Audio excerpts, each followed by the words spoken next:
ओशो से प्रभावित होकर अगर विनोद खन्ना ने एक्टिंग ना छोड़ी होती तो अमिताभ बच्चन की जगह पर बॉलीवुड के दूसरे सुपरस्टार राजेश खन्ना के बाद विनोद खन्ना होते।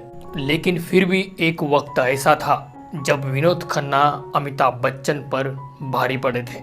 अमिताभ बच्चन के शुरुआती करियर में उन्होंने 5 ऐसी फिल्में की थी जो अमिताभ बच्चन के साथ थी। वो फिल्में सुपर डुपर ब्लॉकबस्टर थी और उन फिल्मों में विनोद खन्ना अमिताभ बच्चन पर भारी पड़े थे।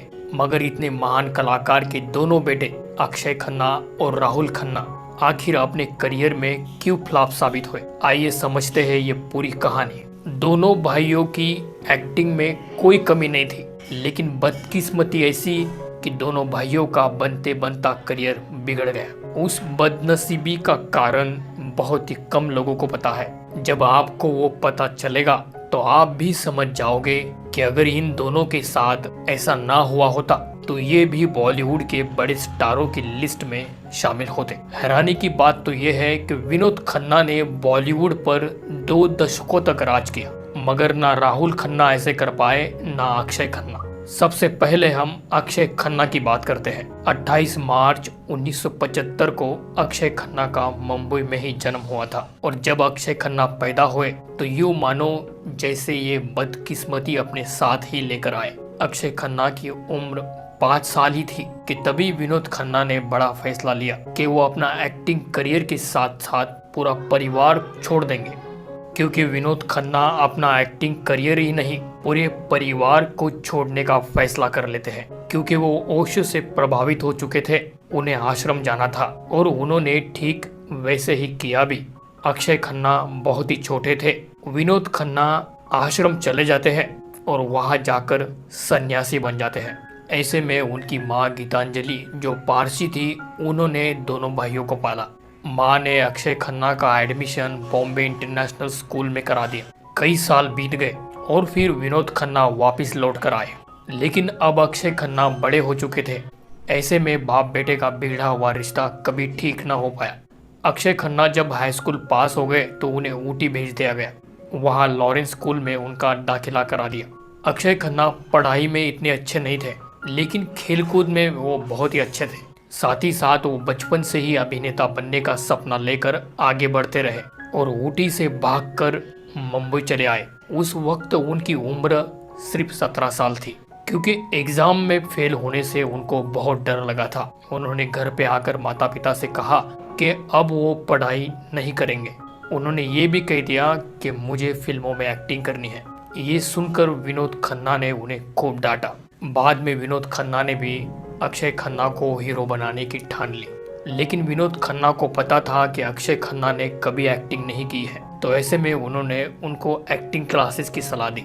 उसके बाद अक्षय खन्ना किशोर नमित स्कूल पहुंच गए और उन्होंने एक्टिंग के क्लासेस लेना शुरू कर दिए। 1995 का वक्त था, तो विनोद खन्ना ने अपने प्रोडक्शन हाउस में एक फिल्म बनाने का फैसला लिया और उस फिल्म में बेटे को लॉन्च करने का सोच लिया। उन दिनों बिपाशा बासु एक कॉन्टेस्ट जीत चुकी थी, लेकिन जब वो बिपाशा बासु के पास पहुंचे तो बिपाशा बासु ने विनोद खन्ना को मना कर दिया। इसके बाद अंजला जवेरी को इस फिल्म में कास्ट किया गया और ऐसे में 1997 की फिल्म हुई मालाई पुत्र रिलीज हुई, लेकिन ये फिल्म फ्लॉप हो गई।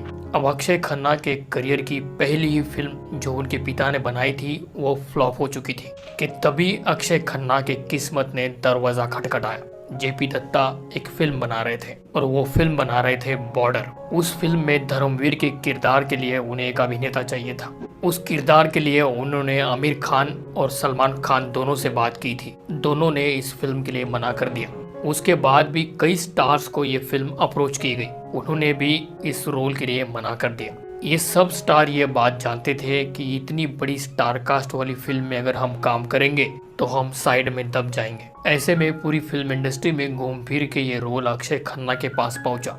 अक्षय खन्ना ने तुरंत ही हाँ कर दिया और 1997 में ही बॉर्डर फिल्म रिलीज हुई थी, जो आप जानते हैं कितनी बड़ी ब्लॉकबस्टर साबित हुई। वही हम ये बात भी जानते हैं कि पूरी फिल्म का क्रेडिट सनी देओल लेकर गए। अब उन्होंने करियर इंडस्ट्री में शुरू ही किया था कि 21 साल की उम्र में ही उनको गंजेपन का सामना करना पड़ा। उनके सिर के बाल अचानक से बहुत तेजी से गिरने लगे। उस दशक में एक हीरो के बाल जाना बहुत बुरी बात थी। यही से अक्षय खन्ना का कॉन्फिडेंस कम हुआ, फिल्में मिलना कम हो गई।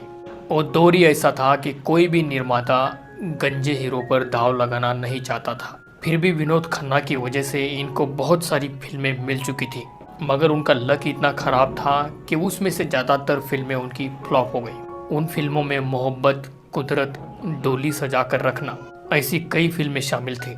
तो कुछ फिल्में उनकी हिट साबित रही, लेकिन उन फिल्मों का सारा क्रेडिट दूसरे अभिनेताओं को मिल गया। जैसे करियर में आगे चलकर उनकी रेस फिल्म सुपरहिट हुई थी, तो उसका सारा का सारा फायदा सैफ अली खान को हो गया।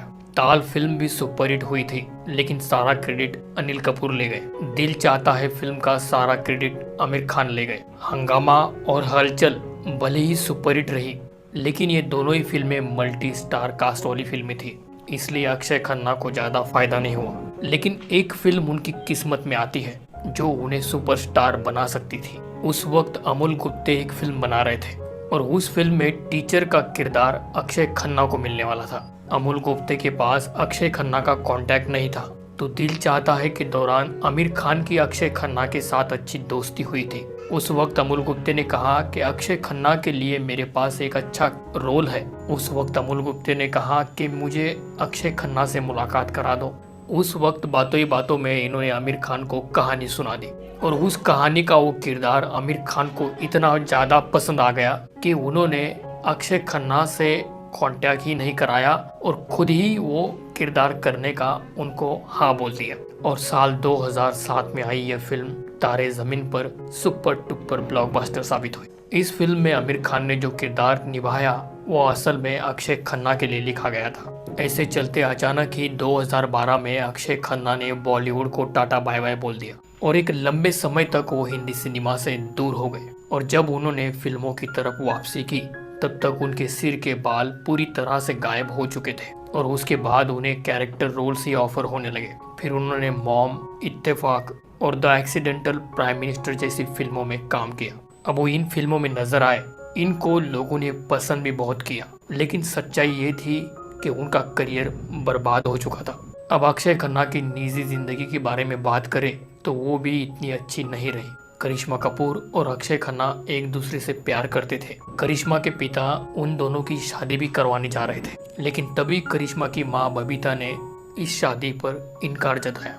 उनका सोचना ये था कि अगर करिश्मा की शादी हो जाएगी तो करिश्मा का फिल्मी करियर बर्बाद हो जाएगा। इसके बाद अक्षय खन्ना को अभिनेत्री तारा शर्मा से प्यार हो गया, लेकिन तारा शर्मा ने जॉन अब्राहम के चक्कर में अक्षय खन्ना को छोड़ दिया। अब अक्षय खन्ना 48 साल के हो चुके हैं, लेकिन अभी तक वो कुंवारे हैं और अब अक्षय खन्ना शादी भी नहीं करना चाहते। किस्मत ने इतने बड़े स्टार के बेटे को, इतने अच्छे कलाकार को साइड कलाकार बनाकर रख दिया। अब बात करते हैं विनोद खन्ना के बड़े बेटे राहुल खन्ना की।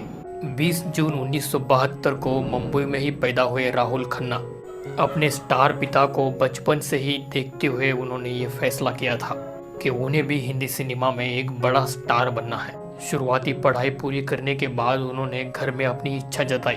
अब ऐसे में विनोद खन्ना खुद भी अपने बड़े बेटे को एक्टर ही बनाना चाहते थे। ऐसे में विनोद खन्ना ने राहुल की पूरी मदद की, उन्हें एक्टिंग सीखने के लिए अमेरिका भेजा। पढ़ाई पूरी करने के बाद राहुल EMTV के लिए विजय का काम करते रहे और तभी दीपा मेहता, जो अलग ही किस्म की फिल्में बनाती है, उनकी नज़र राहुल पर पड़ी। ये करीब 1998 की बात है। फायर जैसी फिल्म बनाने के बाद दीपा मेहता बंटवारे पर एक फिल्म बनाने जा रही थी और उनके उस फिल्म में हसन नाम के किरदार के लिए एक अभिनेता चाहिए था। उन्होंने राहुल खन्ना को स्क्रिप्ट दे दी। राहुल को स्क्रिप्ट बहुत पसंद आई, उन्होंने फिल्म में काम करने के लिए हाँ बोल दिया। वो फिल्म थी 1999 की 1947 अर्थ। फिल्म की बहुत ज़्यादा तारीफ हुई, लेकिन आमिर खान जैसे बड़े स्टार इस फिल्म में मौजूद होने की वजह से राहुल का कैरेक्टर साइड कैरेक्टर बन गया। अब राहुल खन्ना अमेरिका से जो एजुकेशन लेकर आए थे वो पैरेलल सिनेमा का लेकर आए थे। उन्हें पैरेलल सिनेमा बहुत पसंद था और उसी की एक्टिंग सीखकर वो उसी में काम करना चाहते थे और यही उनसे गलती हो गई, क्योंकि बॉलीवुड में पैरेलल सिनेमा बहुत ही गिने चुने लोग बनाते हैं और उसके दर्शक भी उतने ही गिने चुने हैं। ऐसे में उनका यहाँ ऑफबीट फिल्मों का करियर नहीं बन पाया।